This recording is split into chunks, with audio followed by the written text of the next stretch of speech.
کہ جس طریقے کی قوم ہوگی ویسا ہی اس کا حق مجھ پہ مسلط کیا جائے گا۔ ادھر نہ کوئی آئین ہے، نہ قانون ہے، نہ کوئی پوچھنے والا ہے۔ جو پیچھے سے آرڈر آتے ہیں وہ جی ہم نے فالو کرنا ہے۔ اگر انہوں نے یہی آرڈر فالو کرنا ہے تو یہ کرسی پہ بیٹھنے کا فائدہ کیا؟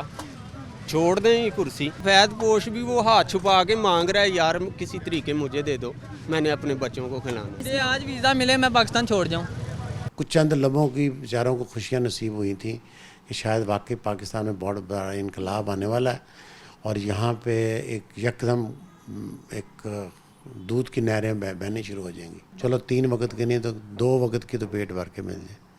وہ کہاں سے ملے گی؟ 20 سے 25 روپے میں ایک روٹی ملتی ہے آپ کو، 40 سے 45 روپے کا نان ملتا ہے آپ کو، اور ایک بیچارہ کچھ چٹنی بھی بنائے کچھ بھی بنائے تو 50-100 روپے اس کے لگتے ہیں۔ مجھے بتائیں آپ کون سی معیشت کی بات کرتے ہیں ہم؟ السلام علیکم، دنیا ویلاگ کے ساتھ میں ہوں سدرا منیر۔ ناظرین، کل سے پیٹرولیم مصنوعات کی قیمتیں جو بڑھی ہیں اور ہر طرف مہنگائی کا طوفان اٹھ گیا ہے۔ آج کے ویلاگ میں بھی میں نے اسی حوالے سے بات کرنی ہے، ہم نے لوگوں سے بھی بات کرنی ہے اور اس کے ساتھ ساتھ ماہر معاشیات سے آج میں نے بات کرنی ہے کہ آخر حکومت کی جانب سے جو مسلسل بتایا جا رہا ہے کہ مہنگائی کم ہونے والی ہے، معیشت آن ٹریک آ گئی ہے، حالات اچھے ہونے والے ہیں، عنقریب جو یہ مشکل وقت ہے یہ ختم ہونے والا ہے۔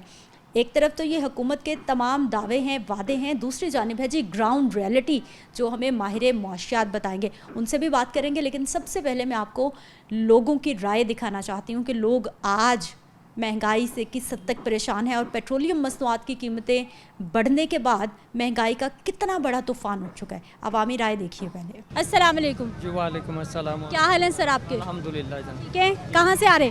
جی بل جمع کروا کے آ رہا ہوں۔ ہو گیا بل جمع؟ جی ہو گیا۔ زیادہ تھا کم تھا؟ بس کبھی زیادہ آ جاتا ہے کبھی کم آ جاتا ہے، تو ایسے تو یہ چلتا ہی رہتا ہے سلسلہ۔ تو کیا حالات، کیا واقعات، زندگی، کیا معاملات تو بالکل ٹھیک ہیں، ہم لوگ خود غلط ہیں کیونکہ یہ ہمارا ایمان ہے۔ اللہ تعالیٰ نے بھی فرمایا ہے کہ جس طریقے کی قوم ہوگی ویسا ہی اس کا حق مجھ پہ مسلط کیا جائے گا، ٹھیک ہے جی۔ تو یہ ہم اب اس گورنمنٹ کو کچھ نہیں کہہ سکتے کیونکہ ہمارے اپنے اعمال ایسے ہیں کہ ہمارے اوپر گورنمنٹ سب اچھا کام کر رہی ہے، لوگ قصور۔ گورنمنٹ جو ہے وہ ہمارے مطابق ہی کر رہی ہے کہ جو لوگ ہمارا اعمال جو ایسے ہیں نا ویسا ہی آگے جو ہے نا ہمارے آقا ہمارے ساتھ ویسا ہی سلوک کریں گے۔ یہ ضروری نہیں ہے کہ ہم ان کو قصوروار ٹھہرائیں اور اپنے آپ کو سیف رکھیں، یہ غلط ہے۔ ٹھیک ہے، کیا حال بھائی جی؟ شکر ہے اللہ کا۔ ٹھیک ہے، کیا کیا خرید لیا؟ یہ ٹماٹر اور یہ کھیرے وغیرہ، سلاد۔ کتنے کا؟ وہ ریٹ کا نہ پوچھے کیا ریٹ ہے، ہر ایک دکاندار کا اپنا ریٹ ہے، سب کی مرضی؟ سب کی مرضی ہے کیونکہ ادھر نہ کوئی آئین ہے، نہ قانون ہے، نہ کوئی پوچھنے والا ہے، ہر کوئی بندہ چودھری بنا بیٹھا ہے۔ آئین قانون تو ہے بھائی پاکستان کے آئین اور قانون کدھر ہے بتائیں نا مجھے، آئین اور قانون کدھر ہے؟ یہ بجلی کے بل بھائی آپ کو دکھا رہا تھا، یہ ہے غریب مزدور تھا، رو رہے ہیں بیچارے ان کی جان کو۔ آپ کیا کرتے؟ اتنے ناراض کیوں ہیں آج؟ ناراض جب سے یہ امپورٹڈ حکومت ہے، یہ خوش بھی کوئی ہے، سارے ناراض ہیں۔